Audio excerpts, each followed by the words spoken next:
Good morning. My name is Reverend Susannah Currie. It is the first lecture at the Freiburg New Church Assembly, July 27, 2026. Now you all have a little handout. This last weekend, while we were having our opening weekend program, if you fold it this way, we did the part of human development. But my topic is the biblical timeline and inner life. That's what this sheet is titled. And what you'll see, and I'm going to point here so you can see what I'm looking at, that this is the biblical story along the top, and you'll see it on your page. And then down here is the cycle of human development. And it's one of the wonderful gifts that Swedenborg has given us, is a way to read the Bible that informs our spiritual development and our changes, but also when we're going through the spiritual journey, if there's places that we feel stuck, we have biblical passages that we can refer to that will relate to where we are. Now, I had a trouble figuring out how do you present so much material in 30 minutes. But what we're going to do, I'm going to point out these little circles that say God. Okay? And we're going to talk about that. These are the promises. God promised Noah that he would no longer destroy the humans after the great flood. That was a covenant that we will not be erased from the planet, that God wants us here. So he's not going to destroy us anymore. So by Abram, he says, I will make of you a great nation. So Abram leaves his safety of where he grew up, and he goes where the Lord tells him to go. And he follows him because he wants to see this great nation. And of course, as we know, Abraham and Sarah got very old before there was a promise of a next generation. So I'm pretty sure there was some anxiety at that point. Well, how am I going to be a great nation? And that's why Ishmael comes along, because Abram has a child with another woman to hopefully have that great nation. But as we know, the great nation comes from Isaac, which was which was Sarah's son. Exactly, I forgot the name for a minute. So they go along, and he's going where they tell him, and then we come to the story of Joseph, which was going to Egypt both for food because there was a famine, but in the time that community grew in Egypt, they became slaves because Joseph at one point dies. He was their benefactor, and so the Israelites become slaves of the Egyptians until Moses comes along, and God intervenes again and gives Moses the words to live by, the rules of life, how we can be a great nation.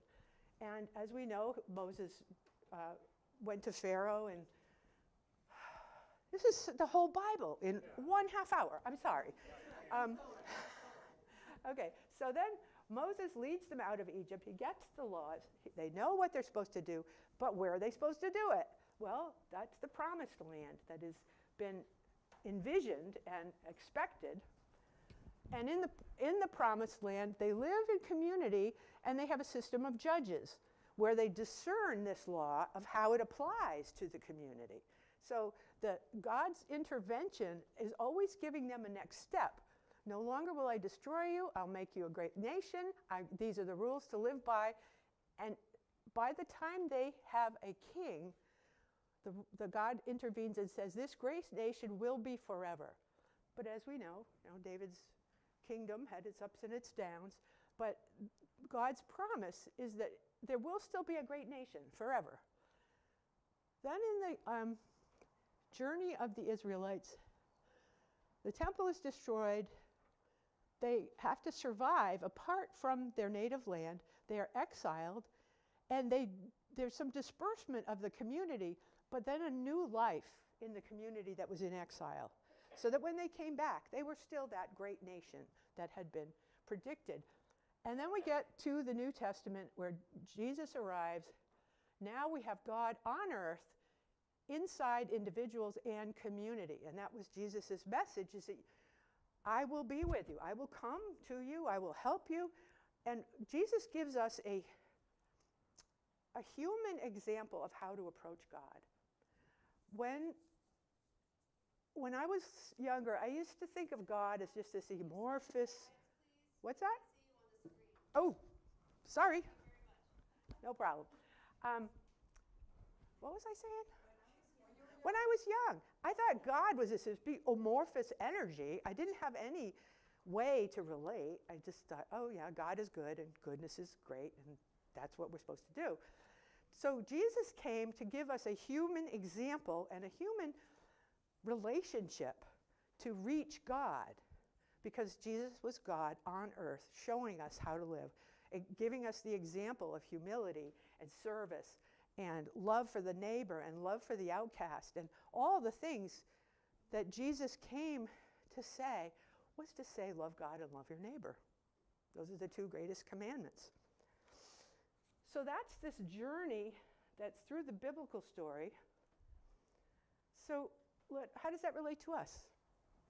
Well, in birth and in infancy, I'm trying to come from what that being is feeling. And I'm just feeling babies and infants, they trust that they're cared for. They just trust. They love and they trust. And then as we become a small child, we look at these older people, well, someday I'll grow. We don't have a sense of how that will go, but we're in a state of loving. Now these colored lines on here are not on your sheet. I did these afterwards, so if you want to make notes. So we have this loving stage in the beginning of life, and then we move into the stage of learning. Preschool, I can do things. Older child, I can do things with others. And then finally teenagers, well, what do I want to do? You have that big question in front of you. And this learning period follows the time in Egypt, because Egypt represents the learning that comes into our lives that gives us information from which to make decisions and choices. So after we get through this learning period, we're kind of in a discerning period. You have all this information, and you're going to discern. As I experience, I can discern and feel what's right for me, which is the young adult journey. And hopefully you find something you love to do. And when that happens, you're doing what you want. So this is your discerning period of life, and then comes midlife. Anybody else have a midlife crisis? Okay. I went to seminary for mine. So midlife crisis is the questioning of all the adult years. Why am I doing what I'm doing? You just finally ask that question.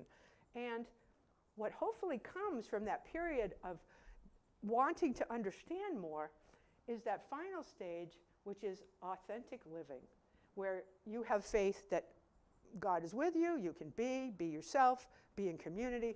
And our hope when we did this in our workshop was to look at those periods in our earlier life, where the big feelings came from. Talked a lot about some of the childhood traumas that we've had, but then looking at that from the point of view as an adult to say, what context was I in? You know, if I hear a message when I'm a small child and I hold it the rest of my life, was I able to counter that message? Speak up for myself? No, not at all. So there's a way to look back at the past feelings that have come into us, especially the ways that hold us back, you know, feelings of shame and guilt and regret, all those things. We had a perception at the time, and we had the feelings at the time, but did we really have what we needed to make those choices? We need to do some forgiveness of ourselves. Because maybe our choices, you know, we learned some things, but our choices were not great, and we didn't feel like we were doing what we were doing. When that happens, it's time for reflection. I think it's always time for reflection, but particularly at these stages that are in the darker, the browns, those are the times when you are, this is following God's lead, and this one over here is surviving apart from what you are used to. This is learning about the world and then questioning the world. And in between those periods, we have these times of deep, loving relationship with God, learning and following God's lead, discerning and living in community, questioning and surviving that questioning, and then coming to a sense of unitedness with God in our lives because we know God wants the best for us. So really, we're the only ones in our own way for spiritual development. We are the ones in our own way. So we have to look at what's in our way. And the things that are in our way are often the feelings that we don't want to talk about. Feelings of shame and regret and disappointment. But as we talked about once, one of the things about issues of things our fathers told us when we were young. Okay, so say I'm in here and I'm in the learning stage, and well, this is a good example. My parents were not religious. When I wanted to go to seminary, they were pretty confused. Why do you want to do this? Why do you want to learn that? And for me, it was following God's lead. But I had messages, not necessarily from my parents, but others who thought going to seminary was stupid. Why would I learn how to make less money? Why would I do that? So I looked at the entire USM catalog. I found no graduate programs that were as exciting as Swedenborg. So I went to seminary. When you see the cycles of this, there's an expanding and contracting perspective. Because when we are young, our perspective is narrow. When we start to learn, it moves out. When we start to discern, it moves in because we're discerning some things we don't want. And then when we move into questioning, we're questioning everything. And then hopefully that comes back to a sense of God within so that we can live a fulfilled life. I'm going to stop there and ask for questions. And Dave has the microphone, so if you have a question or a comment, please raise your hand. Are we lost in the wilderness here? Okay, so I'm just going to go back to some of the points of this. If we go back to where the little God signs are and interpret them down here, you know, God's no longer going to destroy humans. Well, infants are cared for. The parents love them. They take care of them. They're going to make sure they survive. I will make of you a great nation, very much in line with someday I'll grow. This person will grow, will have more in their lives. And then God giving laws to live by. That's what we learn when we go to Sunday school, when we go to church, when we are told by our parents this is the right thing and the wrong thing. And then we are learning about the standards of life and hopefully doing what feels like the right thing to do. And then when we get to the great nation will be forever under living in community, it's our adulthood. And God is saying, this is what you're born for. You're born to grow and become a loving and helpful human who loves the neighbor and loves God. And that final intervention, when Jesus comes on earth, represents when Jesus comes within us. Now, I don't particularly use the words that Jesus is my personal Savior. Some people like that terminology. I like to think of Jesus living within. In that deepest part, when I have questions, when I want to refer to, will it work this time? Will it work this time? Jesus is someone you can talk to. He knows your whole life. He's not unaware of anything. And when we open our hearts to say, Jesus, I get it that you love everybody. Help me know how to love you and love others. And very often, I think, one of the pieces that gets really confusing is when people don't feel loved. When they don't feel loved, they don't feel Jesus. They don't feel God. They don't feel community. And we talked a lot about this weekend, that's also part of that expanding and contracting. You know, we are pretty much alone in the family unit, and then we go out into the world. And then we learn what we really want to do. That might narrow things, and then it goes out again and comes back in again. So this regular rotation of feelings and thoughts and learning, it's natural to have ups and downs. You're going to have a down when you just don't feel connected. And then something simple will happen. And last night for me, it was Zachary. And when I was getting up to talk, and he said, "That's my grandma." Oh, my little heart just went beep, beep, beep, beep, beep. It was an expression of love that I didn't expect, and it just hit me like a warm blanket. I just wanted to wrap myself up in it. We need others to get to know ourselves and to really work with this process. And the reason I wanted to do this, because the topic for the theme for this week was the favorite stories from the Bible with a nod towards the inner sense. Well, this is a little more than a nod. You're getting a little extra special class here. Because the inner sense, now that we've outlined this, and I'm going to put one of these on that sideboard there. When we talk about the different Bible stories, we don't have to talk just on the level of the biblical story. We could also refer to the level of our own interior spiritual development and see the connections there. And that's what I was really hoping with this week of Bible stories. Not just your favorite because, well, like Daniel in the Lion's Den is a favorite because lions are scary. Why do you like that Bible story? And that's going to be the question I'm going to ask all the lecturers. Not just why did you pick this topic, but why do you love this Bible story? There's something in you that related from your life to a Bible story that you may not even know why that's why you picked it. But it's something in your life that's alive now. This is a big part of the Viktor Frankl's work. He was a psychotherapist, logotherapist. He had a lot of names. But he would talk about, he said it's not that useful to go back and do all kinds of, picking apart your past. It's the question of what is alive now that we might need to look into the past to understand. But what's alive in us now is our growing point. We, each of us, this only goes in if you're ready for it. Otherwise, just keep the paper for a couple years and maybe later it will be useful.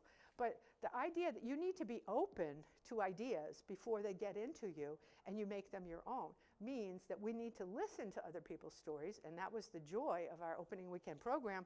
We got to go deep into other people's stories and how they were relating to those stories. And it's not necessarily, and we hardly ever talked about the Bible in the whole time because we talked about these stages and we were looking at where the powerful feelings that we still have now, which is what Viktor Frankl's lifting up, why are those so powerful? Why are they? Because they're places where you're ready to grow. Any place where there's a deep feeling, that's an opening to growing on this spiritual journey. So looking at that lower level, has everybody figured out where they are on that sheet? Are you a teen wanderer? Are you a midlife crisis person? You could be anywhere on this, but to look at it in a whole, I think gives us the context that we're all headed to eternity. Everybody's going there. Where we are in that eternity depends on how we live now. And that's why I think that the Bible is a really useful tool to understand the stages. The exile and surviving apart from what you know, and the questioning of the midlife crisis, this is where you get down and dirty with God. This is where you say, God, why am I doing this? What's the purpose of my life? What do you want me to do next? And you feel apart from what used to give you support and you felt comfortable in it. So we are being asked, before the arrival of Jesus, we are being asked to mix it all up. Let ourselves think all over the place. Imagine things. Just the midlife crisis is all about questions. What? Why? Where? And in the exile, they thought the same thing. Why are we here? What are we going to do? How are we going to keep our community alive? So all of us have to also answer those same kind of questions as when we're saying, why am I doing what I'm doing? What community do I want to be a part of? What is most meaningful to me? Do I want to go to a church? Do I want to go to school? Do I want to be a leader? These are all questions that we need to think about before we're ready to say, God, lead me in this. Jesus coming again, which we in this church say is already happened, and it is the influx of spiritual goodness coming into the world through people who are ready to love the Lord and love the neighbor and they've let go of all of those petty little annoyances that have bothered them, and you can actually love the neighbor that you were fighting with. You don't have to like everybody, but you have to love everybody. So loving people means giving them respect, allowing them to live their life the way they want, and it doesn't mean you're in relationship with everybody if you love them. You could serve food at a soup kitchen. You're loving people. You don't know them necessarily, but that's okay, because everybody is your neighbor. I think I just really want from this for us to understand that our authentic living comes with Jesus arriving in us. And it's not necessarily all at once. Maybe there's some goodness that you found and you're attracted to and you're helping with the soup kitchen or whatever you're doing. You're doing it for the right reasons. And that is part of the opening that happens in us that lets the Lord in little by little. Now, I'm going to do some community service, or I'm going to go help my neighbor who's shut in, or I'm going to bring soup to my sick aunt. Like all of these things that we are inspired to do are the opening of our hearts to feel Jesus coming in, because all that goodness comes from God. And Jesus is that human representation who we could see. Of course, all the images of Jesus are so diverse. You're going to have your own picture, but you're going to say, I want your guidance in me. I want you in me. And that is that stage of authentic living. I'm going to stop there, and we're going to talk about this a little more. And I hope you have questions and comments. Dean? Thank you.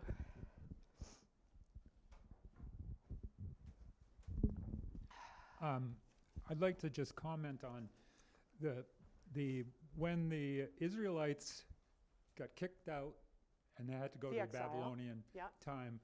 There's a lot of history that states that the nation of Israel did not really happen. That sense of unity did not happen until they went through that kind of thing.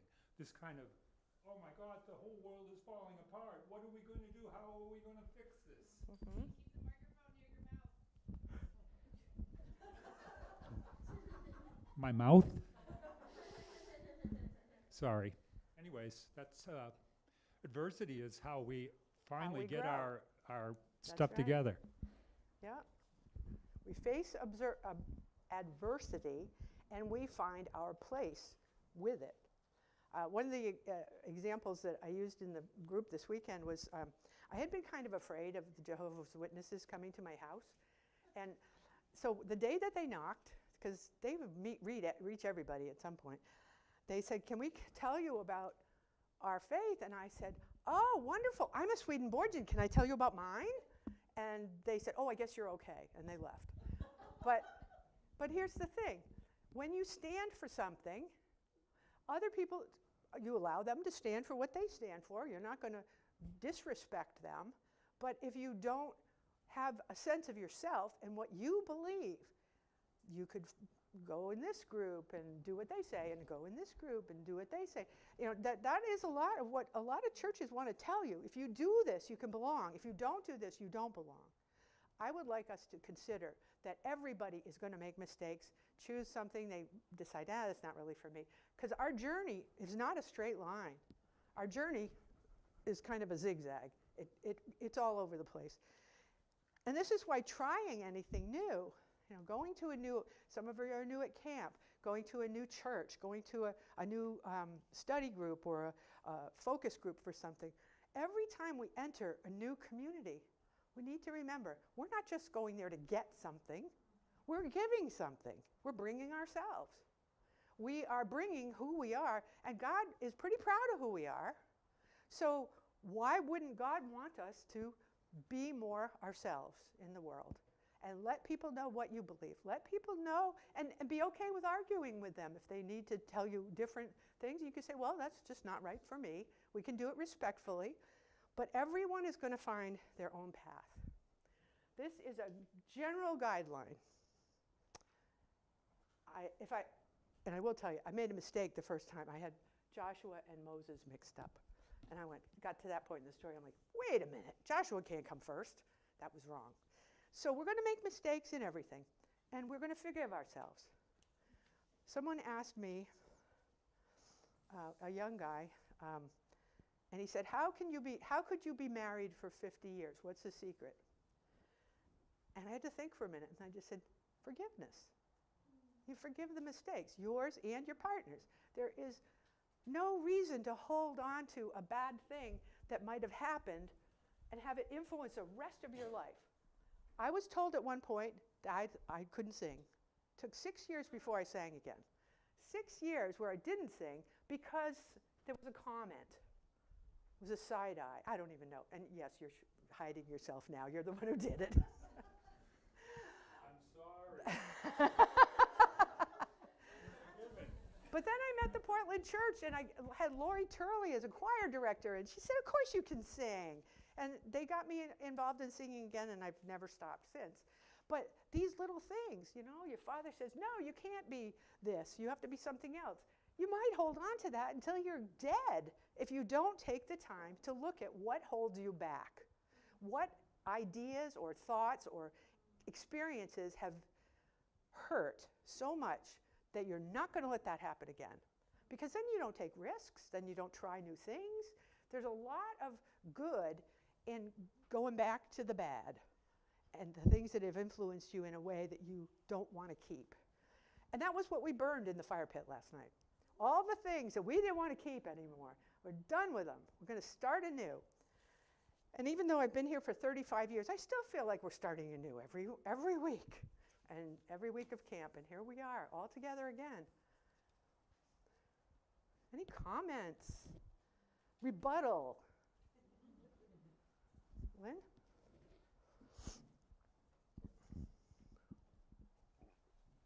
I want to share about the group process this week because this weekend, Susannah brought us through the collective too, and I think the collective meant a lot, and I just wanted to bring it into this circle for those that weren't there, but it was important to hear the stories of others. Mm-hmm. And as we hear the biblical stories and the biblical consciousness of, we hear it in different ways at any given time.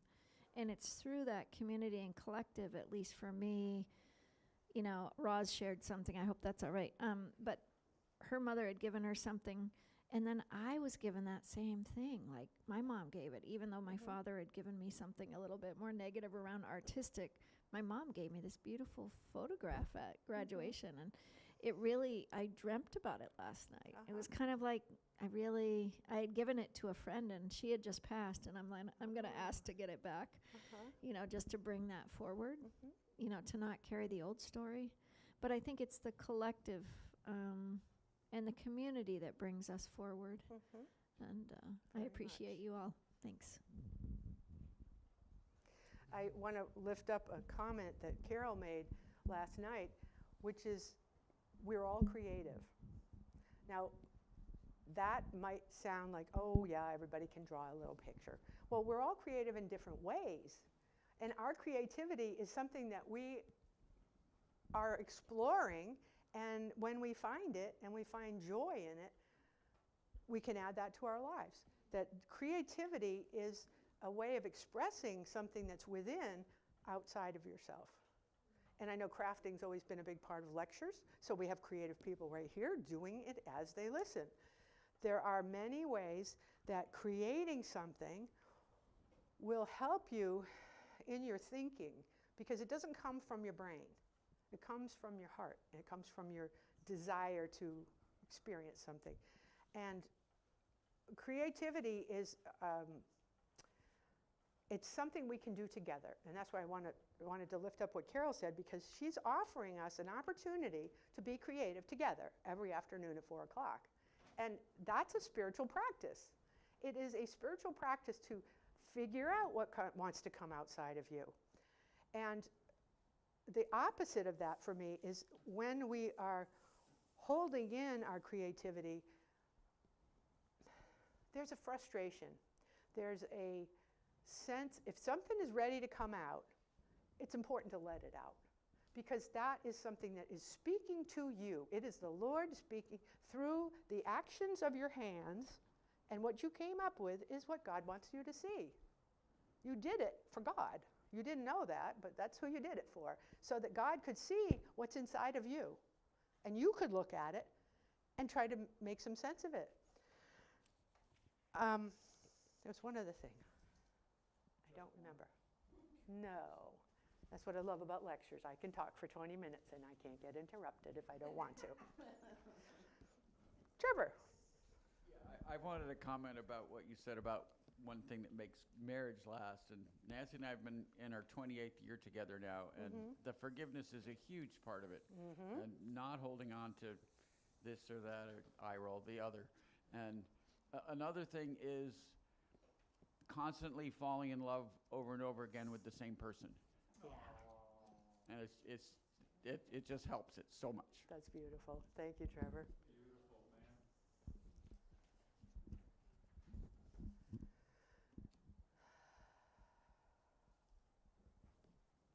Well, we lost our board, but you each have your sheet.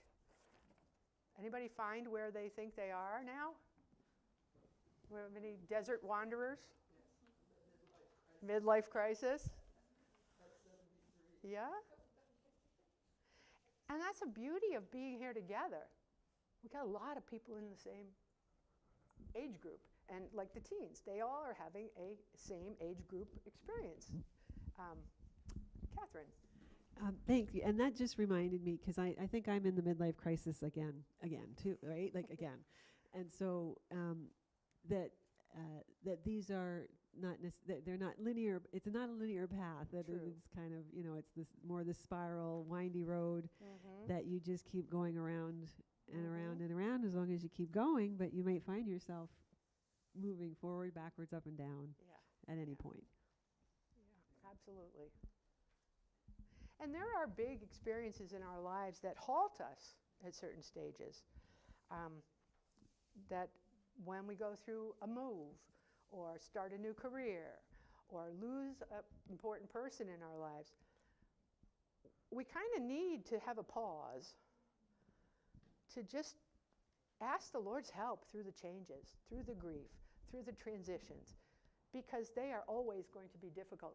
On the sheet, it was so nice and lineated. This is the blue section, this is the brown section. It's like, it's not that simple. As Catherine says, we go around and around and around. But I think it captures all the human experiences.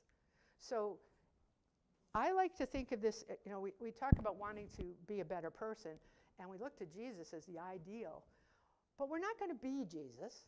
We're going to use him as an example to walk toward the light of God, because we will never reach it, but by walking in that direction, we are giving the goodness to the world of our process and our inner experience, and helping others who are going through the experiences that we might have already gone through, or that we can listen to them because they have great wisdom that we might have needed 15 years ago, but we didn't get it till then.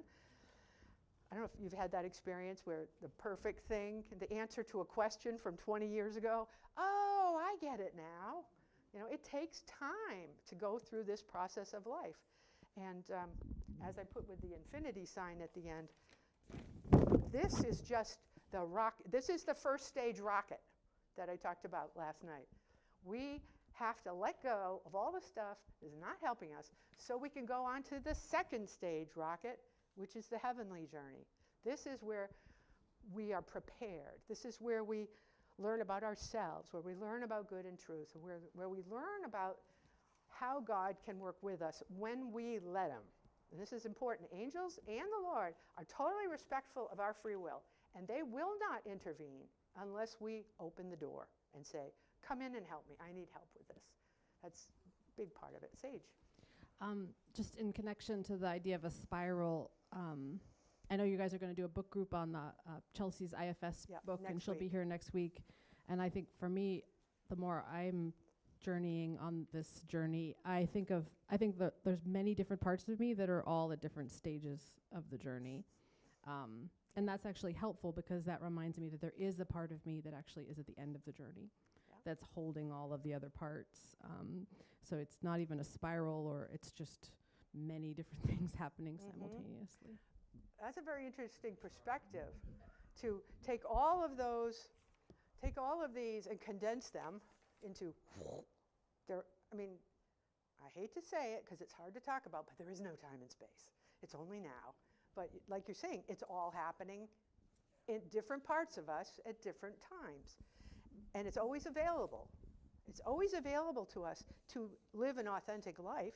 We have to do the work of the questioning and the invitation to the Lord to step in and help us with what it is that we think we want to do. And it might not turn out to be what we want to do. And then we say, Lord, please, that was not the greatest idea of mine. Can you help? Can you give me an idea? Can you give me a direction? And the Lord will help you. And it might be through dreams. It might be through seeing things in nature that correspond to what it is you're going through. A lot of different ways. And I want to lift up, because I've lost a few people, and I call them in. I say, Mom, I need some help with this. You know, if for me that situation is something Mom would understand, I'm going to talk to my mom. I'm not necessarily going to go directly to Jesus to help me with something, because the angels, all the people that ever lived who are in the spiritual world, they are also available to us. We can also invite them in. We can say, I need your help. It sounds like, I just have had a lot of spiritual experiences, so I know that a lot of things that I talk about sounds improbable. But that's what I love about Swedenborg. He made my improbability make sense. And that was my effort in these sheets, was to make the Bible story and our story make sense. Any other comments? Clark, Dave's got a microphone for you.